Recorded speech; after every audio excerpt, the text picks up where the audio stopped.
Welcome, Autobots and Decepticons. I am Matthew Flynn, the Gladiator of Chaon, and I am joined with Troy Pacelli, otherwise known as Carton, the Klingon Cleric.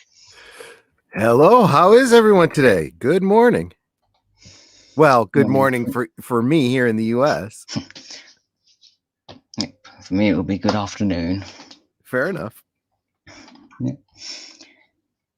So, before we start talking about the episodes, let's instead start by talking about the show itself and our respective experience with this show.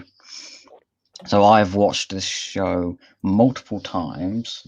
In fact, I was 10 years old when this show came out. So I technically grew up with the show and the character overall. But for you, this is your first time watching this show. Yeah. So what did you think of the show, or of this show, when you started watching it? Well, to begin with, I went in with pretty much no, preconceived notions about it. I knew very little about it.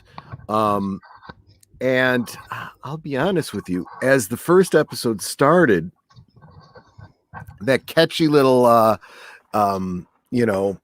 opening tune that they play at the beginning of every episode, I was like, oh, is this going to be like a Teen Titans Go kind of thing? I was like, oh, I don't know, man.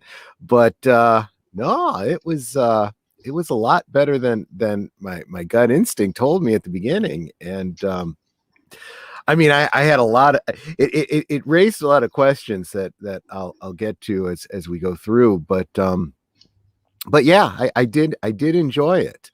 And I certainly saw, what it was. It was definitely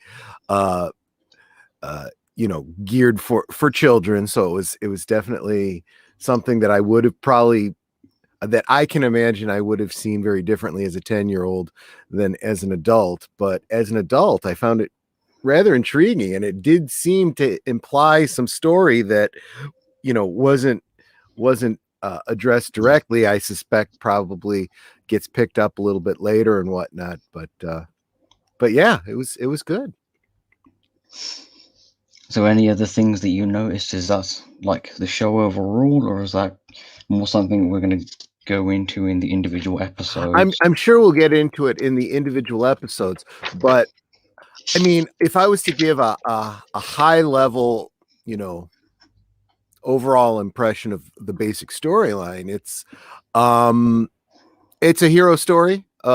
It's the classic, civilian, kind of a Spider-Man-ish kind of thing. He's picked on at school. He's a kid going through kid things, and dreaming of adventure, and a MacGuffin falls in his lap that gives him superpowers. In fact, it adds the element of, it gloms onto him, and he doesn't even have a choice any longer in, not doing anything with it. So he's, if it was written a little bit differently, it would be very much like, the Incredible Hulk. He's cursed with this, and he has no choice. It not only does it give him powers that, he could, if he was mature enough and made the decision to not use it, I guess he could. But unfortunately, it also brings with it the baggage of, where it came from, and the attention it attracts. So he can't avoid that. So yeah. Yeah, because when I'm watching it, there's one thing that like crops up to me that's maybe like someone like Professor Geek would be able to like identify it easier, but I kind of find it confusing to like properly assert whether Ben would fit into like an aspirational hero or motivational hero.